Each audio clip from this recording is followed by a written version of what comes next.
భారీ వర్షాలు. ఎంతటి భారీ వర్షాలంటే చెరువేదో ఇల్లేదో కాలువేదో రోడ్డేదో తెలియని పరిస్థితి. నడుములోతు నీటిలో అడుగులు వేయాల్సి వస్తుంది. వీధుల్లో బోట్లలో తిరగాల్సి వస్తుంది. ఇందుకే ఇంతటి ఉపద్రవానికి కారణాలేంటి? రికార్డులను బ్రేక్ చేసేలా వర్షాలు ఎందుకు కురుస్తున్నాయి?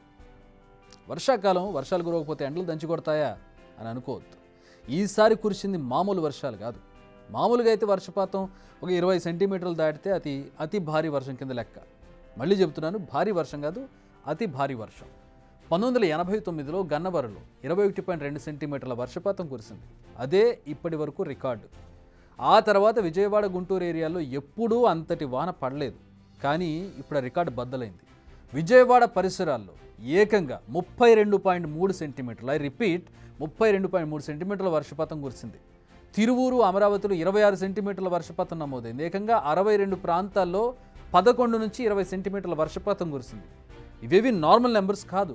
వీటిని ఒకసారి విజువలైజ్ చేసుకుంటే అక్కడ పరిస్థితి ఎంత దారుణంగా ఉందనేది మనం ఇమాజిన్ చేసుకోవచ్చు. అసలు వరదలు ఈ స్థాయిలో రావడానికి మరో కారణం ఏంటో తెలుసా? ఏపీలో వర్షపాతం నమోదు చేయడానికి అనేక స్టేషన్స్ ఉన్నాయి. మామూలుగా కొన్ని ఏరియాలో వర్షం పడితే మరికొన్ని ఏరియాలో పడదు. కానీ 75% ఏరియాల్లో వర్షాలు నమోదయ్యాయి. అంటే స్టేట్ వైడ్గా క్లౌడ్ బర్స్ట్ అయింది. అదే ఇప్పుడు వరదలు రావడానికి కారణమైంది. ఇక 30 సెంటీమీటర్ల వర్షం కురిసిన విజయవాడ పరిస్థితి ఎలా ఉంటే, ఖమ్మం జిల్లాలో ఏకంగా 40 నుంచి 52 సెంటీమీటర్ల వర్షపాతం నమోదైంది. అది కూడా ఏకంగా 8 ప్రాంతాలు. ఖమ్మం జిల్లాలోని కాకరవాయిలో అత్యధికంగా 52.19 సెంటీమీటర్ల వర్షపాతం నమోదైంది. ఇక ఆ ప్రాంతంలో పరిస్థితి ఏంటో మీ ఊహకే వదిలేస్తున్నాను. ఇదే మున్నేరుబాగు ఉగ్రరూపం దాల్చేందుకు కారణమైంది. ఊర్లు ఏర్లు ఏకం చేసింది. పలుచోట్ల కాలువలు గళ్ళు పడడంతో మరింత ఎఫెక్ట్ కనపడింది. నాట్ ఓన్లీ మున్నేరు, కట్టలేరు, రామిలేరు, ఈ వాగులన్నీ పొంగి బుడమేరులో కలిశాయి. అయితే ఈ బుడమేరు నీరు కృష్ణానదిలో కలిసే పరిస్థితి లేదు. దీంతో ఆ నీరంతా ఊళ్ళలోకి వచ్చి చేరింది.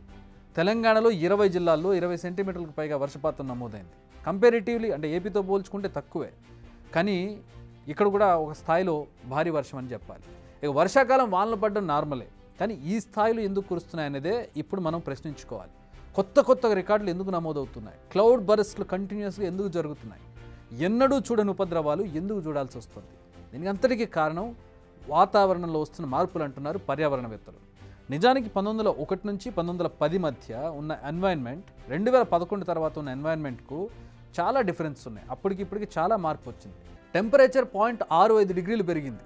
1 డిగ్రీ కూడా లేదు. ఎందుకంత కంగారు అనకండి. ఆ మాత్రం చాలు మన జీవితాలు తలకిందులు కావడానికి. వాతావరణం వేడెక్కడం ఏంటి, దానివల్ల వర్షాలు కురవడం ఏంటి, అసలు సంబంధం లేకుండా చెప్తున్నాను అనుకోకండి. ఎందుకంటే దాంట్లో లాజిక్ ఉంది. దీనికి సైంటిఫిక్ రీజన్ ఉంది. నిజానికి చల్లటి గాలిలో కన్నా వేడి గాలిలో తేమ ఎక్కువ. వేడి గాలి తేమ వల్ల అల్పపీడన ద్రోణి ఏర్పడుతుంది. దీంతో వర్షాలు కురుస్తాయి. ఇప్పుడు అది రిపీటెడ్గా జరుగుతుంది. దీన్ని సైక్లోన్ సర్క్యులేషన్ అంటారు. ఇప్పుడు అది ఎక్కువగా జరుగుతుంది. అదే ఈ ఉపద్రవాలకు కారణమవుతుంది. మరో ఆందోళన కలిగించే విషయం ఏంటంటే ముందు ఇలాంటి ఘటనలు మనం రిపీటెడ్గా చూడబోతున్నాం అంటున్నారు ఎక్స్పర్ట్స్. ఎండాకాలంలో దంచి కొట్టే ఎండలు, వర్షాకాలంలో అతి భారీ వర్షాలు ఇకపై రొటీన్గా మారుతాయి. అంటే ఎక్స్ట్రీమ్. ఇకపై అతివృష్టి లేదంటే అనావృష్టి. So brace for the impact.